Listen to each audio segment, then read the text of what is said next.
yang membuat seimbang antara pencapaian material dan juga emosional dan spiritual tuh salah satunya yang paling efektif sekali itu adalah meditasi atau mindfulness. Itu menurut saya. Untuk menuju ke itu kita manifestasinya itu lebih cepat atau mungkin lebih powerful, itu nanti ujung-ujungnya tetap harus present moment kok. Membayangkan itu sudah terjadi di momen kini. Itu pun kan juga mindfulness dan meditasi. Pada dasarnya itu ujung-ujungnya gitu. Ketika udah belajar meditasi atau praktik mindfulness, kita bisa menarik kesadaran di atas. Jadi, oh ini pikiranku lagi gini, lagi nyari data-data ini segala macam, emosinya lagi yang muncul ini, rasanya yang muncul ini, gitu. Terus tubuhku ternyata juga menegang, nah itu bisa memayungi itu semua, akhirnya nggak jadi reaktif lagi. Karena mau bagaimanapun, mau sekeren apapun kamu menjalani dan mendapatkan segala apapun dalam hidup kamu menjadi milikmu, pasti suatu hari ada sesuatu yang nggak sesuai dengan apa yang kamu inginkan. Tapi ketika kamu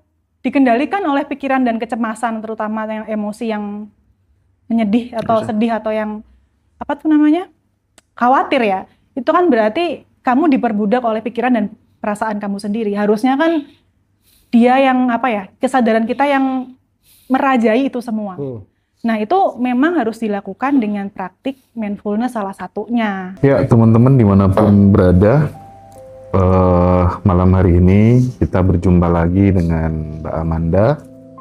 Jadi Manda, teman-teman Jakarta tuh ternyata banyak yang tanya tentang inner child. Nah, ini meditasinya inner child Mbak Manda kapan? Oh ternyata fans muda banyak di Jakarta dan artinya kan inner child itu menjadi sebuah isu yang memang dianggap teman-teman sebagai sesuatu yang penting.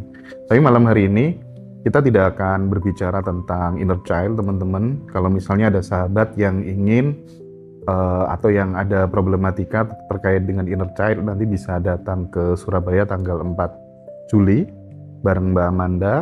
Terus nanti ada Mirot Kesadaran tuh ada Pak Ahmad Kojim, Pak Wayan Mustika, dan Kang Abu Marlu. Ya.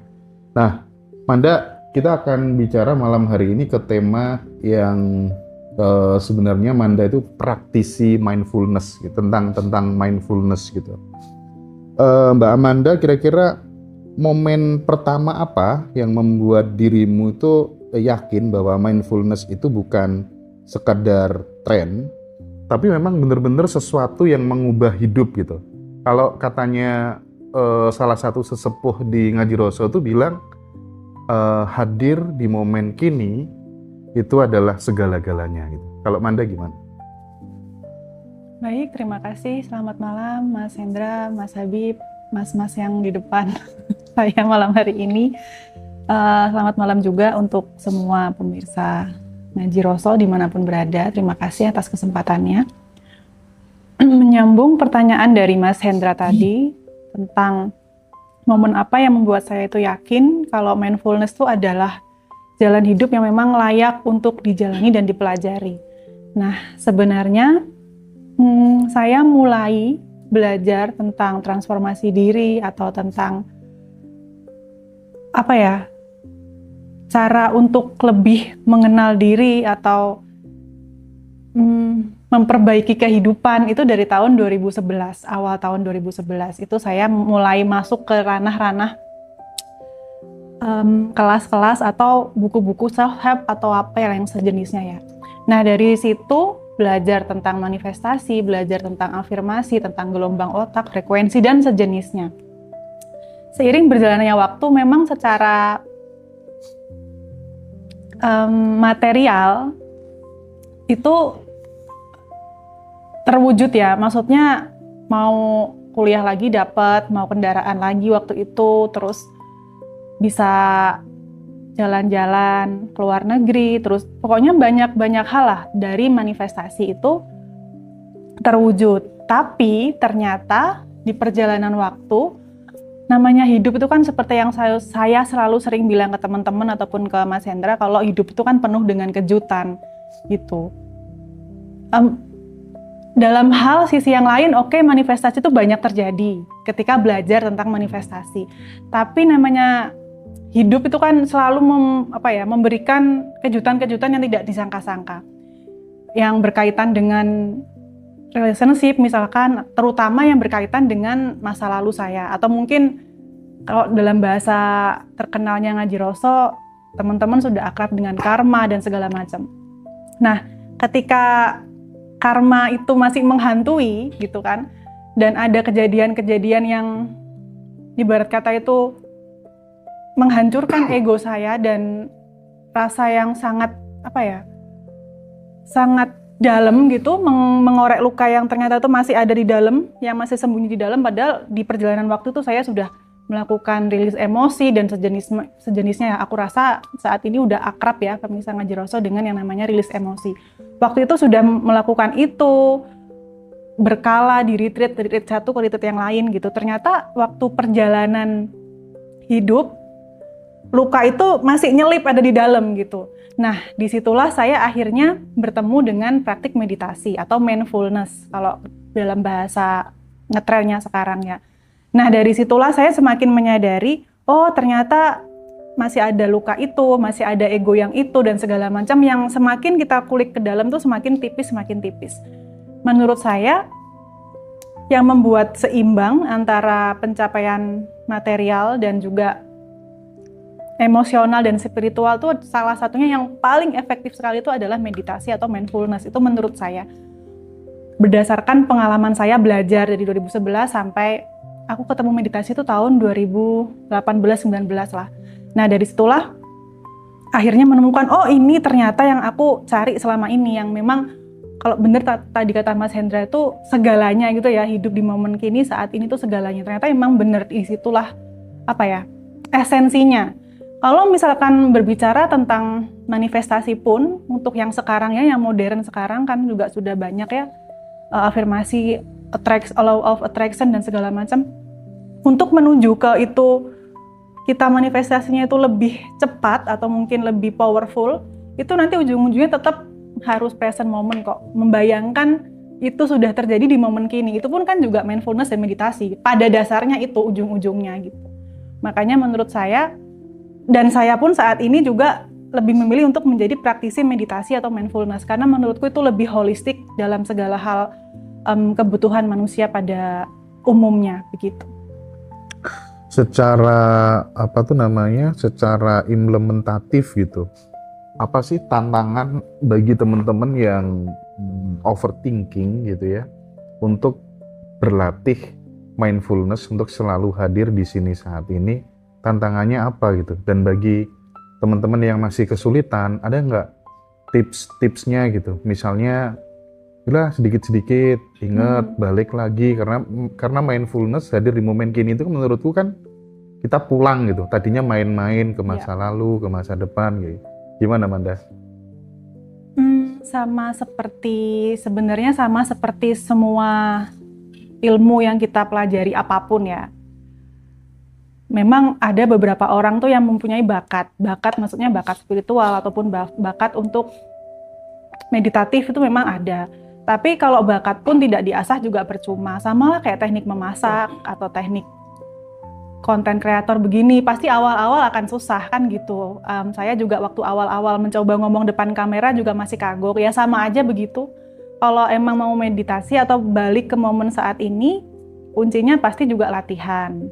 Tapi ada memang beberapa orang yang latihannya nggak banyak, dia bisa langsung masuk ke dalam lebih cepat. Itu mungkin juga karena ada bakat, sama kayak orang yang punya bakat nyanyi atau apa, suaranya udah enak dari awal gitu kan ada. Nah caranya gimana? Kalau saya sering kasih tahu ke teman-teman yang biasa ke rumah belajar meditasi bareng, itu dicoba dengan yang paling sederhana. Jadi nggak usah yang langsung duduk setengah jam, itu pasti menyiksa. Nanti kata orang Jawa tuh geringgingan kesemutan, nanti udah nggak mau lagi diulang. Makanya pelan-pelan aja, misalkan 5 menit dulu gitu. Kalau saya lebih menyarankan, selain dicoba pelan-pelan, misalkan dari bangun tidur jangan langsung bangun, misalkan sadar nafas dulu sebentar dengan kalau saya tuh lebih, karena juga belajar tasawuf, jadi lebih ke nafas Allah ya gitu, keluar masuk begitu. Gitu juga bisa. Atau juga bisa dengan passive awareness, maksudnya apapun yang terjadi gitu ya, kayak misalkan kejadian macet lah, kayak saya tadi di sini macet, atau mungkin kondisi di rumah lagi nggak beres atau lagi ribut atau apa itu nggak langsung bereaksi. Jadi kita setback dulu, saya sering bilang kita pause dulu, jeda dulu, diem dulu gini, aku ini layak bereaksi terlalu berlebihan nggak ya gitu. Itu juga termasuk meditasi sebenarnya menurut guru saya itu termasuk bilangnya itu passive awareness. Jadi melakukan meditasi secara pasif, tidak harus duduk diam, posisi asana atau posisi sempurna gitu ya, lotus itu nggak perlu. Jadi dalam sehari-hari asal kita itu bisa memberi jarak antara kejadian dan reaksi itu juga termasuk praktik meditasi sebenarnya.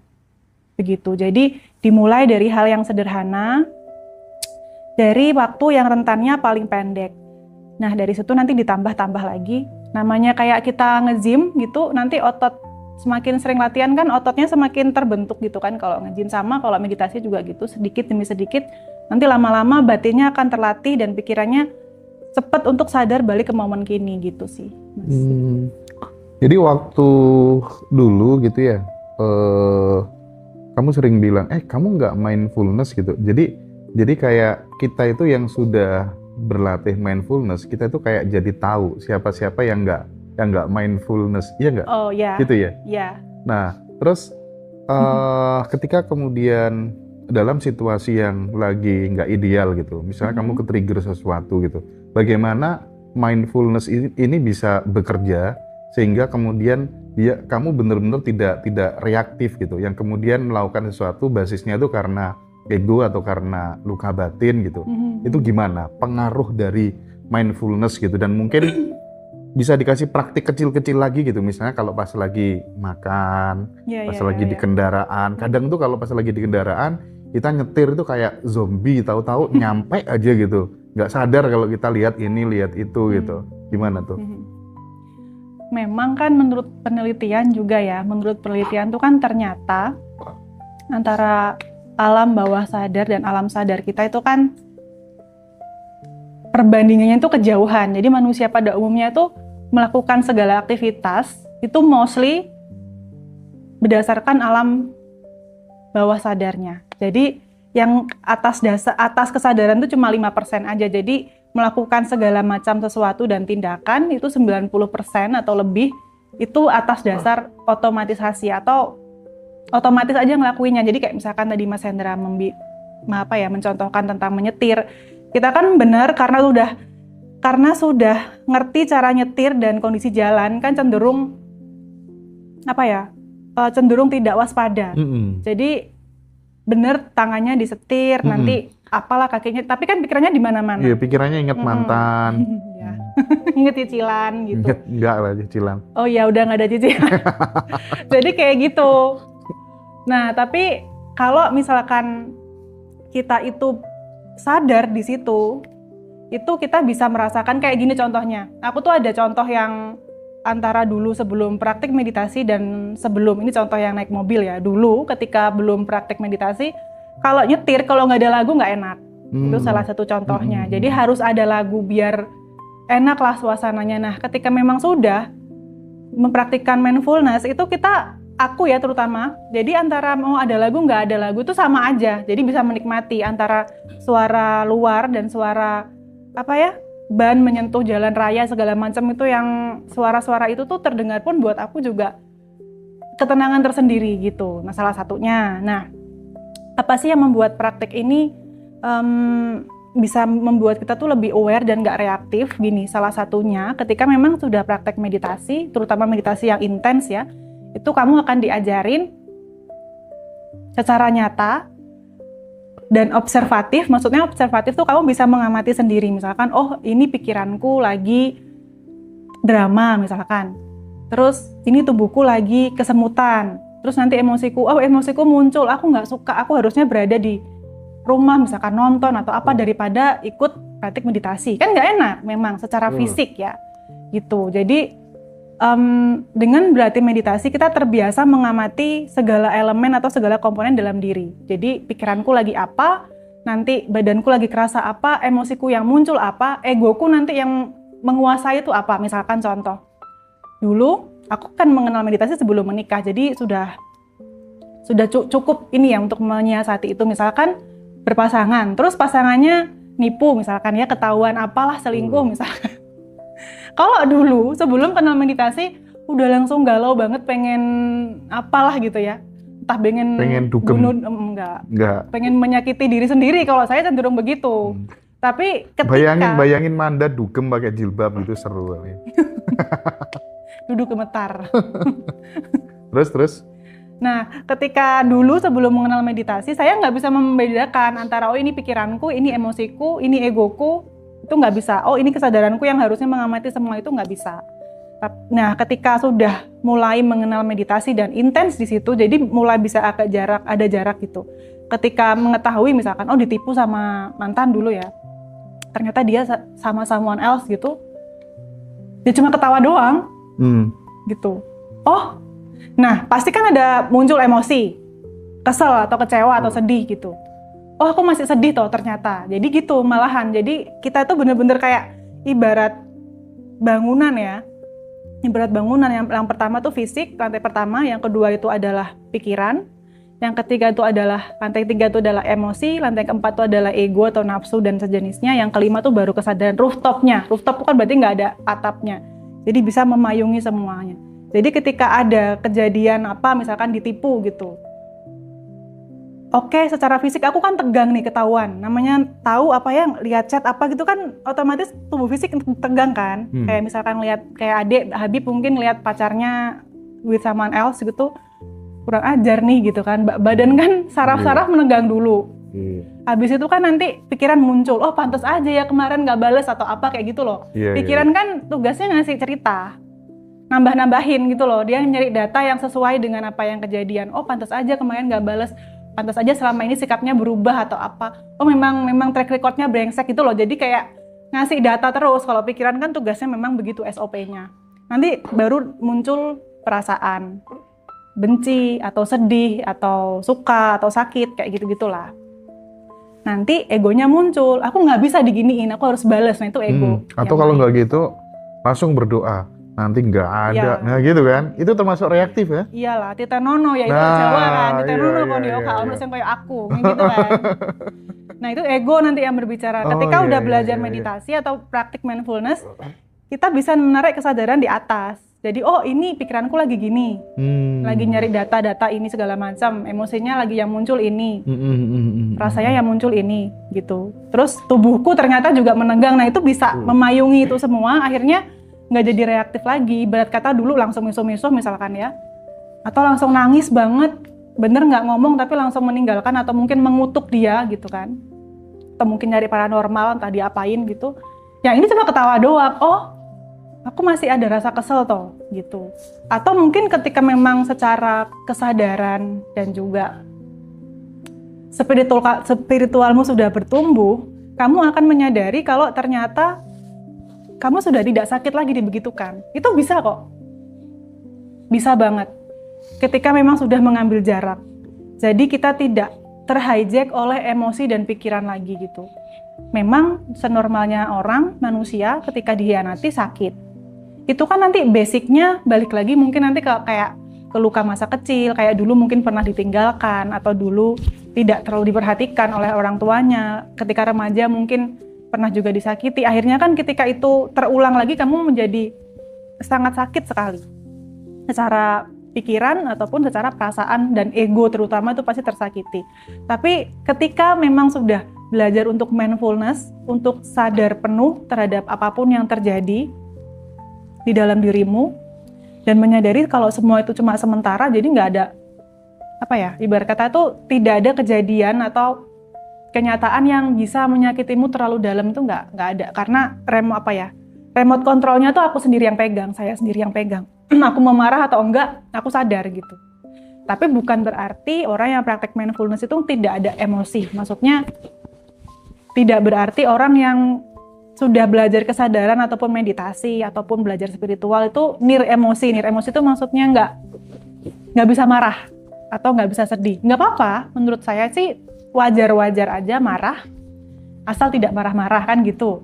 Sedih boleh, misalkan dikecewakan, seret gitu apa ya, sepintas aja rasa sedih muncul itu manusiawi, karena manusia memang dikasih perasaan. Kan yang membedakan antara manusia dengan makhluk-makhluk yang lain kan itu, perasaannya lebih intens, ada cinta kasih, ada kerinduan, ada kesedihan yang mendalam, terus juga ada kecemburuan. Itu kan dimensi-dimensi rasa yang dimiliki manusia. Memang manusia pada dasarnya, fitrahnya memang ada itu, jadi tidak dihapus, tapi itu terjadi secara natural dan cepat juga luruhnya gitu. Tidak, kamu tidak dipenjara oleh emosi dan pikiranmu sendiri. Menurut saya sih kerennya meditasi begitu ya. Karena mau bagaimanapun, mau sekeren apapun kamu menjalani dan mendapatkan segala apapun dalam hidup kamu menjadi milikmu, pasti suatu hari ada sesuatu yang nggak sesuai dengan apa yang kamu inginkan. Misalkan kayak sekarang dolar naik misalkan ya, tiba-tiba kamu untuk membayar 1 bulan listrik 10 juta mungkin bisa, tapi kalau nggak ada sumber dayanya kan nggak bisa juga gitu kan. Maksudnya gini, apapun yang kamu miliki, semua hal wes ya, tapi ketika ada beberapa hal yang dalam hidup tuh pasti yang tidak sesuai dengan apa yang kamu inginkan tuh pasti. Nah menurut aku, salah satu teknik atau skill yang memang harus dimiliki itu adalah berada di momen kini. Itu udah paling mantep sih. Itu yang membuat kita tetap di jangkar yang damai, tenang, bahagia apapun yang terjadi gitu. Tapi tanpa kepalsuan ya. Jadi memang benar-benar nyata, memang damai itu dirasakan begitu.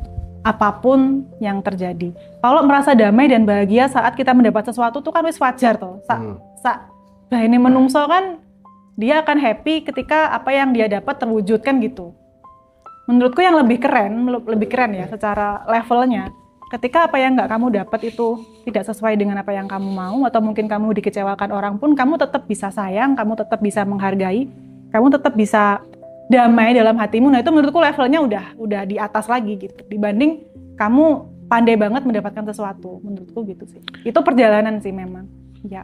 Tapi untuk pemula ya, kalau misalnya dikomparasikan antara meditasi yang statis dengan yang meditasi dinamis, mindfulness hadir di setiap momen, present, sama meditasi yang diem kayak gitu, itu tuh lebih powerful yang mana? Itu yang bisa bikin Manda itu nggak melekat, nggak menggenggam perasaan pasangan, gitu ya, mudah melepaskan, gitu, mudah penerimaan, tuh yang mana? Gini. Aku menyambung sama kata guruku ya. Manusia itu kan sebenarnya cuma kumpulan dari memori. Memori itu apa sih? Memori itu kan kumpulan dari apa yang kamu lakukan, apa yang kamu rasakan, apa yang kamu pikirkan, apa yang kamu ucapkan, apa yang kamu batinkan itu kan. Itu sebenarnya kan esensi karma dari situ. Karma itu adalah apa yang kamu aksikan dalam hidup. Antara aksi dan reaksi itu yang jadi karma. Nah, karma tersimpan di mana? Di memori. Memori tersimpan di mana? Di tubuh fisik. Tubuh fisik itu ya keseluruhan tubuh gitu. Menyambung pertanyaan Mas Hendra, lebih efektif mana? Tentu tidak bisa digeneralisasi. Tapi karena memori itu dan karma tersimpan dalam tubuh fisik, yang mana yang paling susah dikendalikan itu adalah tubuh fisik. Jadi yang lebih efektif untuk pemula itu adalah yang statis. Jadi tetap harus belajar mindfulness yang dengan posisi tertentu. Kenapa? Karena membiasakan tubuh kita ya, untuk menjadi, kan gini, sebenarnya kan semua yang ada di dalam tubuh itu kan itu harusnya menjalankan perintah dari kesadaran, kan harusnya gitu. Servant itu apa ya? Pembantu sebenarnya, ini kan alat bantu kita gitu kan, tubuh, pikiran, perasaan segala macam itu kan alat bantu manusia, atau kesadaran itu yang paling tinggi itu mau disebut jiwa atau apapun itulah. Tapi kan kenyataannya kita manusia itu kan diperbudak oleh tubuh fisik. Contoh, kita pengen bangun jam 3 pagi. Oke, mungkin 1 kali, 2 kali, 3 kali bisa. Nanti mungkin seminggu kemudian udah balik lagi, nggak bisa lagi. Itu bukti kenyataannya tubuh fisik tuh memegang kendali gitu, karena kita selama ini mungkin 30 tahun bangun siang terus. Ketika meniatkan untuk pengen bangun pagi, niat banget nih, ini kesadaran dan pikiran udah pengen banget bangun pagi, atau mungkin mau sholat tahajud kayak mau meditasi tengah malam kayak atau apa. Tapi kenyataannya itu cuma berhasil mungkin seminggu aja. nanti berikutnya balik lagi ke mode lama. Nah itu kenapa ya? Karena tubuh fisiknya sudah merajai dulu, sudah menguasai kesadaranmu sendiri, tubuh fisik. Contohnya juga, ketika kamu lapar, itu kan tubuh fisik ya. Kamu mau apa kira-kira yang paling pertama diminta ketika kelaparan, tubuh fisik? Kan pasti makanan toh. Mau kamu dikasih, ada Tuhan jatuh, ada Tuhan hadir di hadapanmu saat ini, yang kamu minta pertama apa? Pasti makan. Iya, karena itulah apa ya? Kelaparnya tubuh fisik tuh begitu. Menguasai, memang dia kayak mengontrol kehidupan manusia, malah yang jadi rajanya itu tubuh fisik. Nah dari situlah makanya dalam agama atau apapun, dalam spiritual apapun, laku apapun, itu pasti ada tirakatnya, which is pasti mendisiplinkan tubuh fisik kan gitu, mulai dari sholat, tahajud atau apa, atau meditasi lah, biar kita bisa duduk tenang dalam posisi tertentu, dalam jangka waktu tertentu kan gitu. Untuk apa sih? Untuk mendisiplinkan tubuh fisik, karena memang tubuh fisik itu tempatnya segala macam memori, baik yang baik dan baik juga yang buruk kan gitu. Jadi biar kamu kembali menjadi raja terhadap dirimu sendiri, maksudnya kesadaran ya. Kesadaranmu tuh kembali menguasai segala macam esensi atau elemen dalam tubuhmu. Bukan lagi dikuasai oleh tubuh fisik. Misalkan lagi tubuh fisik, keinginan apa sih? Biasanya kebutuhan biologis gitu kan. Udah ada pasangan satu misalkan. Tapi kalau dorongan tubuh fisik, kita sudah tahu secara teoritis, secara filosofis, secara nilai-nilai, ya memang harusnya ya sama ini kan gitu toh, ya Mas ya. Tapi kan dorongan biologis tubuh fisik itu kan seolah-olah kadang-kadang di luar nalar kan, di luar menguasai emosi, menguasai pikiran gitu. Ya wis ditabrak kabeh kan gitu kan. Nah itu salah satunya juga. Nah manfaat kita belajar meditasi statis itu untuk itu. Untuk apa? Biar tubuh fisikmu itu apa ya? Punya kedisiplinan tertentu gitu. Kamu tidak disetir lagi oleh kebutuhan biologis yang mana itu kebutuhan dasar sekali sebenarnya. Jadi jawabannya pasti butuh pelatihan yang statis, which is duduk asana. Asana tuh posisi duduk tertentu yang mana itu nanti menstabilkan cakra atau energi, apalah bahasa yang keren-keren itu. Tapi intinya sebenarnya secara sederhana, ini bahasa ibu rumah tangga yang menyiarkan tentang mindfulness tuh begitu. Biar kita kembali menjadi raja atau ratu untuk diri kita sendiri, kesadarannya. Tidak dikontrol lagi terlalu jauh oleh kebutuhan tubuh fisik yang mana memang dia maunya semaunya sendiri gitu. Kayak liar gitu. Iya. Ibarat kata, kita kan kalau dari sains kan juga apa ya? Konon katanya kan dari mamalia ya, hewan sampai sekarang kan kita kan ada genetik misalkan katanya cuma berapa persen, 90% beda sama simpanse. Nah gitu-gitulah, sama kaum primata kan kita cuma beda DNA-nya tuh sedikit sekali.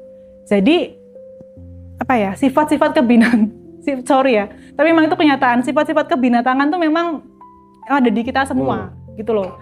That's why memang harus belajar spiritual, salah satunya adalah meditasi. Biar ada remnya, oh manusia tuh gak mek kuwi tok kan gitu.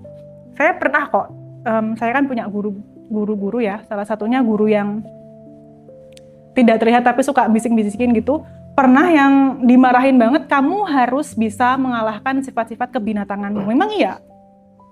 Jenenge binatang kan yo kabeh maunya makan, sini nggak cukup kabeh kan gitu. Yeah. Kan gitu kan. Udah punya banyak, ini masih kurang lagi gitu. Sak gen-gen misalkan berhubungan atau apa, nah kayak gitu-gitulah. Gitu. Nah, fungsinya berhubungan apa? Berhubungan apa ya? Berhubungan secara harafiah. Tidak. Nah begitulah ya. Itu lebih untuk kita mendisiplinkan tubuh fisik. Ini aku menyadari sendiri karena saya kan juga pernah merasakan gejolak tuh sebegitunya. Tapi ketika menyentuh ranah mindfulness itu keren banget sih. Itu bisa ada rem gitu ya. Bisa mengerem tanpa harus ditakut-takuti sesuatu. Kalau kamu direm tapi takut dosa atau ke neraka, itu kan bukan dari dalam dirimu sendiri ya, itu kan karena ketakutan gitu, bukan karena kesadaran, kan beda. Menurut saya begitu sih, Mas. Tapi kalau misalnya Mas Heru gitu punya pasangan kayak Mbak Manda tahu kalau Mas Heru ini udah ini pasanganku ini kayaknya brengsek kan, di mana-mana punya inilah, punya simpanan misalnya. Tapi Manda membiarkan dengan penuh kesadaran gitu. Itu kan kayak nggak punya rasa cinta gitu. Jangan-jangan kamu juga melakukan hal yang sama gitu. Kita di luar kan punya pikiran kayak gitu gitu. Nah, bagaimana menjelaskan tentang hal ini? Oh gitu ya. Sebenarnya gini ya. Bukan membiarkan sih. Kalau konteks gini, saya juga pernah ada ya, saya meditasi ya. Waktu itu Vipassana sama Bante, salah satu guru saya bilang, ada yang tanya, Bante suami saya selingkuh kayak gini-gini. Bantenya bilang apa? Ya selingkuh ya biarin aja tuh kan gitu. Lah mau diapain? Toh itu sudah terjadi juga. Kamu mau protes pun sudah terjadi gitu. Karena balik lagi segala macam, kalau misalkan kamu percaya karma, siapa tahu tuh ada hubungan sama karma, segala macam lah ya. Kalau diurut-urut pun nggak ada gunanya juga untuk menangisi ataupun mengutuk itu terjadi. Siapa tahu itu karma kamu, siapa tahu itu pelajaran untuk kamu dan segala macam. Saya pun pada akhirnya dulu mungkin ketika ikut atau ketika menekuni meditasi awal-awal, kok bisa bilang begitu ya? Pantas aja mungkin karena beliau tidak menikah jadi bisa bilang begitu. Tapi ketika saya praktek sendiri dalam kehidupan nyata, ya memang kesadaran tuh bisa meluas seluas itu gitu loh. Jadi melihat sosok-sosok tingkah manusia yang lucu-lucu itu, yang unik-unik itu, ya biasa aja gitu. Oh ya mungkin memang masih waktunya begitu, mau diapain? Satu lagi ya, saya tuh sangat menghormati, mungkin juga para meditator, mungkin yang lain juga sama. Saya menghormati tentang proses masing-masing pertumbuhan manusia itu kan beda-beda. Kalau memang masih fasenya begitu, ya sudah nggak masalah gitu. Salah satu lagi efek positifnya mengembangkan mindfulness itu adalah cinta kasih itu pasti bertumbuh, gimana ya? Compassion tuh pasti akan mengembang dengan sendirinya. Karena kan kita akhirnya lebih mudah mengenali emosi diri sendiri, meregulasi emosi diri sendiri. Pada akhirnya empati terhadap orang lain tuh kan muncul. Nah begitu juga ketika nanti akan diaplikasikan ketika kita berpasangan, kayak aku ngomong ke Habib ya, yang harus lebih diutamakan tuh kan kasih sayangnya, melihat bagaimana orang itu bertumbuh menjadi dirinya sendiri kan gitu kan. Kalau kamu membuat dia bertumbuh atas perintah kamu, menurutku tuh nggak keren sih, menurutku ya. Itu kayak kita membentuk manusia sebagai robot, padahal kan manusia fitrahnya memang dia bertumbuh sesuai dengan otentiknya dia sendiri kan gitu. Sehingga yang muncul tuh kasih sayang. Kayak ibu ke anaknya gitu loh pada akhirnya. Jadi maksudnya ibu memang ada, nggak semua yang begitu ya, ibu yang bijaksana maksud aku, ya sudah anakku yang ini begitu sukanya, yang ini begini sukanya gitu. Nanti ketika memang sudah waktunya berhenti ya mungkin akan berhenti sendiri. Kalau enggak pun tetap akan membuat konflik, dan buat apa gitu. Jadi kalau misalkan tadi Mas Hendra kayak gitu, jangan-jangan nggak ada perasaan cinta, loh nggak juga. Cinta itu malah lebih besar. Kalau cinta sedikit mungkin akan marah-marah, tapi karena cintanya besar, cintaku lebih besar daripada amarahku, paham nggak? Bener marah, tapi lebih besar cintanya daripada amarahnya. Jadi meskipun kamu melakukan kesalahan apa, tetap dirangkul aja karena cintanya lebih besar gitu. Amarahnya ada, tapi kasih sayangnya lebih besar, cintanya lebih besar. Jadi pada akhirnya terkesan kayak tidak kayak tidak mengatur, kayak tidak ada batas. Padahal enggak sih, itu malah bentuk cinta yang luar biasa besar menurutku. Ketika seorang itu membiarkan kamu bertumbuh otentik menjadi diri kamu apa adanya. Menurut saya begitu ya. Jadi cinta yang membebaskan tuh bener-bener ada gitu ya. Bukan membelenggu, bukan menggenggam, tuh ternyata Manda praktik banget gitu ya. Iya, alhamdulillah. Alhamdulillah bisa merasakan itu, dan itu membebaskan saya dan juga orang lain ya. Karena nggak enak. Kayaknya sih, mungkin juga untuk cewek-cewek atau ibu-ibu di luar sana ya, kayaknya mau ngatur pasangan itu enak gitu ya. Harus laporan, harus gini gitu. Segala macam. Padahal maling itu kan selalu punya cara lebih ya daripada yang punya rumah gitu kan. Kalau emang dia ada niat, pasti ada jalannya. Entah perkembangan teknologi kan ya ada aja. Kayak pemerintah lah. Pemerintah kan meras rakyat dengan pajak, kreatif banget. Kita harus lebih kreatif juga gitu kan. Betul. Nah, orang nakal juga kayak gitu kan. Iya, ada aja caranya. Jadi kalau ada niat, ada aja caranya. Jadi ngapain dipusingkan dengan pikiran-pikiran yang kamu harus gini, harus gitu, segala macam, dia harus capek. Menurut aku tuh kamu menyakiti diri sendiri dan juga orang lain. Jadi memang benar, ini saya juga itu dapat dari guru saya ya, kita nggak pernah butuh orang lain untuk menyakiti diri sendiri. Kita sudah cukup ahli untuk menyakiti diri dengan pikiran-pikiran kita yang lucu-lucu itu, yang aneh-aneh. Udah tahu mungkin kecenderungan pasangan ini, tambah kita kasih data-data yang tidak-tidak gitu kan. Kamu nggak bisa nge-pause atau nggak bisa menenangkan dirimu sendiri. Yang which is pikiran itu kan harusnya di bawah kendalimu kan gitu. Tapi ketika kamu dikendalikan oleh pikiran dan kecemasan, terutama yang emosi yang menyedih atau sedih atau yang khawatir ya, itu kan berarti kamu diperbudak oleh pikiran dan perasaan kamu sendiri. Harusnya kan dia yang kesadaran kita yang merajai itu semua. Nah itu memang harus dilakukan dengan praktik mindfulness salah satunya. Saya tidak bilang ini satu-satunya jalan, tapi ini salah satu jalan menurutku yang paling efektif dibanding yang lain. Tapi kalau kadang ya, ini kan membedakan antara kita itu benar-benar berlatih hadir, ya. Bagi yang pemula, Manda, pura-pura hadir sama benar-benar hadir tuh gimana bedanya? Kadang kan kita tuh hadir tuh kayak benar-benar difokuskan gitu, dilatih gitu. Jadi nggak kayak benar-benar hadir seutuhnya gitu loh, paham nggak maksudnya? Gimana? Atau memang prosesnya tetap ya harus dilatih kayak gitu? Pura-pura hadir tuh contohnya gimana ya? Mungkin saya pernah mengalami ketika masih awal-awal ya, awal-awal dulu ketika masih belajar tuh kayak serius banget, misalkan makan gitu harus lama banget gitu. Sampai akhirnya yang waiters nganterin itu sampai dia sungkan sendiri gitu. Ya biasa memang orang kalau masih awal-awal tuh lucu gitu, belajar kayak silat atau mau naik gunung atau apa, ketika masih awal-awal tuh kan kayaknya semua dipelajari gitu ya, diketok-ketok gitu. Tapi kalau semakin canggih, semakin levelnya semakin naik kan semakin tidak terlihat gitu. Untuk membedakan antara itu pura-pura hadir atau hadir beneran, sebenarnya gampang sih ngetesnya. Kamu kasih pertanyaan aja yang berhubungan sama kondisi saat ini gitu. Dia nyambung atau enggak gitu. Tapi memang mindfulness itu bisa menyembuhkan masa lalu, luka-luka di masa lalu kayak gitu, Manda? Iya, luka masa lalu saya tuh sembuh gara-gara mindfulness sih, salah satunya ya. Berapa tahun berarti Manda udah praktek konsisten mindfulness kayak gini? Kalau yang praktek yang intens dan yang memang mendalami dari tahun 2019 tuh berarti berapa tahun ya? 7 tahun ya? 7 tahun. Kalau misalnya selama 12 jam gitu kira-kira bisa mindfulness berapa jam? Kadang kan tetap pikiran tetap kemana-mana gitu. Gimana tuh Manda? Bisa cerita nggak tentang hal itu? Oh iya, ini aku harus balik lagi. Ada nggak momen kayak gitu sekarang atau gimana? Ada lah. Kayak misalkan saya duduk di sini pun ya, kadang-kadang kan pikiran harusnya kan fokus di sini. Tapi kadang-kadang ngelihat apa? Kok kayak kerajaan ya gitu-gitu kan kadang-kadang muncul toh. Jadi kalau kata guru saya, Said Guru ya, ketika memang kamu bisa, nggak usah lah 12 jam ya. Kamu 3 jam aja bisa mindfulness yang benar-benar full, tidak ada pikiran masuk selain yang kamu fokuskan, itu udah luar biasa sekali, udah membuka banyak cakrawala gitu loh. Tidak usah lama-lama 12 jam.